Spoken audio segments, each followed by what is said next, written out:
с подкрепата на Auction Eyes.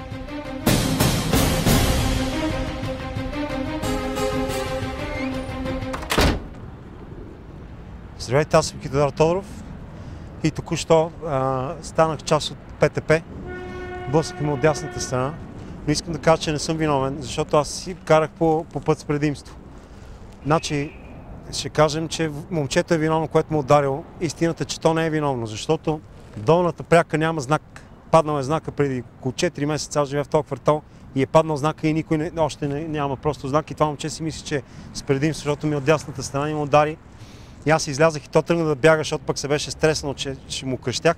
И тогава стана много гадна ситуация. Сега, значи, кой е виновен тогава? Щом няма знак, съответно общината е виновна. Проблемът е, че за 3 месеца нито един от квартала тук, включително и аз го осъзнавам това, че никой от нас не се обади на общината, но това е защото всеки си има някакви проблеми. Разбирате ли? Затова и самите граждани, които живеят тук, и те не са виновни, че не са се обадени на общината.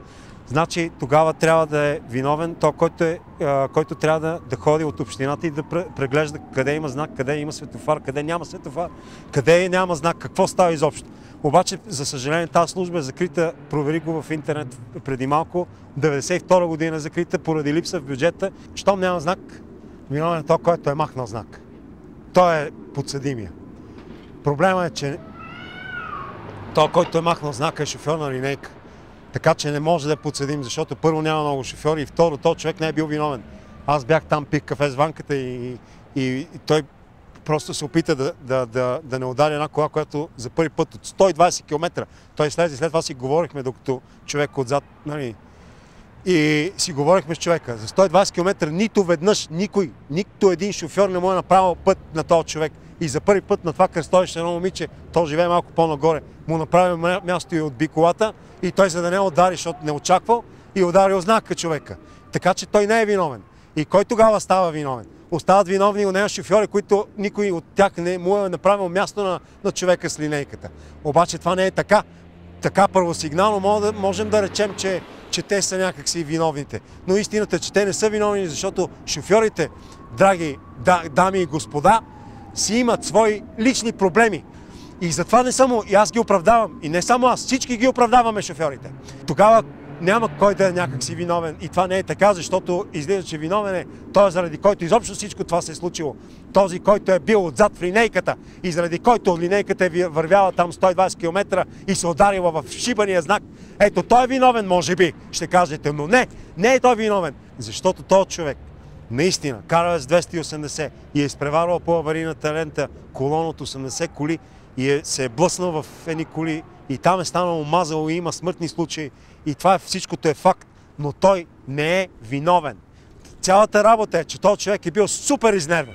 Супер изнервен и искал да се прибере най-накрая в своят апартамент в София, в неговата крепост, защото там единствено се чувства някак си комфортно.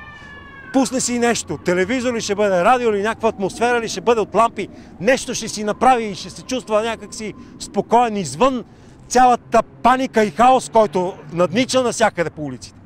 И искал да се прибере човека, защото е бил в Несебър и там на пешеходна пътека някакъв тъп финландец е решил да пресича и този човек без да иска с 78 км в час, не е някаква скорост, кой знае каква, го е блъснал този финландец и му отнесъл краката и изобщо го отнесъл този тъп финландец.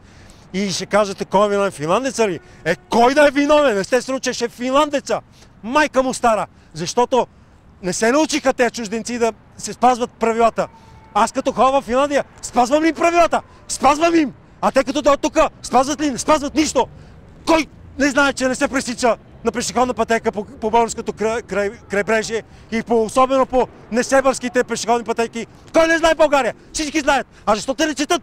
Когато идва тук финландец, трябва да се научи, че не се пресича на пешеходна пътека, а не да предизвиква катастрофи. И нашия човек, който е бил загазилия в линейката, той 4 часа се обяснява на полицайите, е трябвало да се обажда на своя приятел в полицията, за да може да му напише акт на този финландец.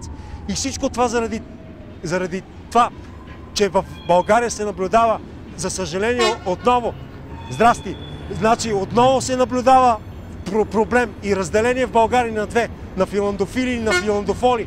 Казах здрасти. И сега искам да разберем най-накрая.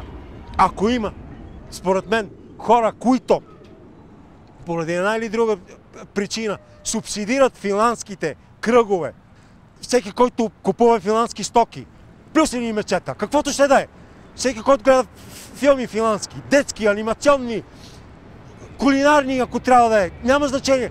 Всеки такъв човек, финландофил, трябва да бъде настанен в лагер, в трудов лагер за масово унищожение. И такъв човек трябва да бъде гонен от държавата, защото финландците са виновни за тази катастрофа. Финландия е виновна за този крах, в който живеем. За пореден път чужда страна, в случая Финландия, е виновна за цялата тази катастрофа. Разбирате ли? И аз от тук нататък, видя ли финландец, ще го ритам жестоко в зъбите, ще го ритам на щибания финландец, защото не издържам вече, с нервите не издържам. Честно ви казвам, аз тук от 15 минути чакам линейка. Това не е Финландия тук да ти дойде до 5 минути линейка. И няма да дойде, разбирате ли, защото тук сме България. И аз тук контролирам ситуацията, разбираш ли? Он избега друга, защото си мисля, че той е виновен. А той не е виновен, момчето. Виновен е шофьорът на линейката. Всъщност той не е виновен. Виновен е та, която ме намалива. И тя не е виновна, разбирате ли, защото няма знак. Но той знак не е виновен, защото той е знак и няма как да мисли изобщо, защото общината е виновна. И тя не е виновна. Виновен е финландица. Ето това е виновен. И нямаш, ще го смачкам, ако го видя този финландец. Ето това. Защото заради него умряха хора по магистралите, заради него умират хора по улиците изобщо. Тук е касапница и за тази касапница е виновна Финландия. И за това трябва да умре. Това е положението.